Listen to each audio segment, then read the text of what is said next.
The financial plan is telling the investor, how much money do you need? And again, we're not bashful about asking for money. That's what this business plan is typically about, is asking the investor for money. So how much money do you need? And the big question they have right after that is, what are you going to do with it? So you've got a use of funds. So that's our use of proceeds, we call it. So you're showing the investor, we want to raise this amount of money. This is what we're going to do with these proceeds.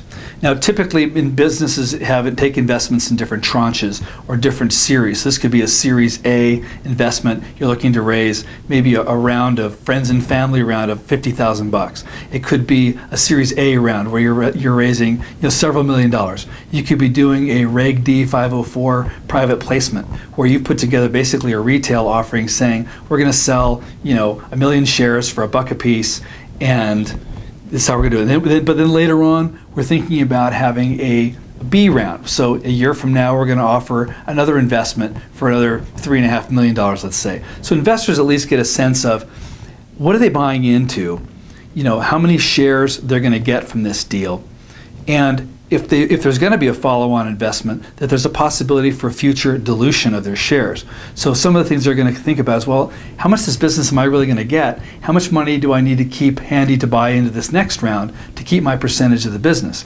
The one thing I'll just point out in this, there's a lot to be said about the financial plan, and much is in the template here, and much will be in the discussion as to what the investors will tell you, what kind of deal they want to have with you. So much needs to be flexible for them. But the idea is you want to get away from talking about the percentage of the business they're going to own. You want to talk about how many shares they're going to get, because what's going to happen is they're going to buy X number of shares, which initially it's going to be like, let's say they buy 1,000,000 shares and you've got 10 million shares authorized, so they're buying 10% of your business. But you want to, in your discussions, in your thinking, you want to talk to them in terms of, well, you've got 1,000,000 shares. It's always about 1,000,000 shares. It's not, you've got 10% of my company. Because as long as you maintain that thinking that they've got 10% of the company, they're going to keep thinking they've got 10% of the company. Later on, when you do a follow-on round of investors, and other people invest, the initial investor who thought he had 10% now is reduced to maybe 5% or 1% or whatever happens there.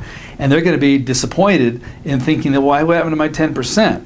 So this is just sort of an overview on a high level thinking about this. They have 1,000,000 shares. They still have 1,000,000 shares. No matter who else buys into your business, the initial investor, if they bought 1,000,000 shares, they've got 1,000,000 shares. So that's what they own.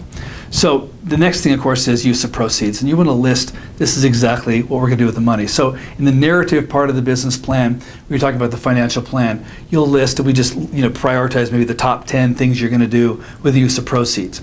In the actual financial model, you'll list from the bottom up building, this is all the stuff I need money to buy, to do, to have, whatever, to build this business.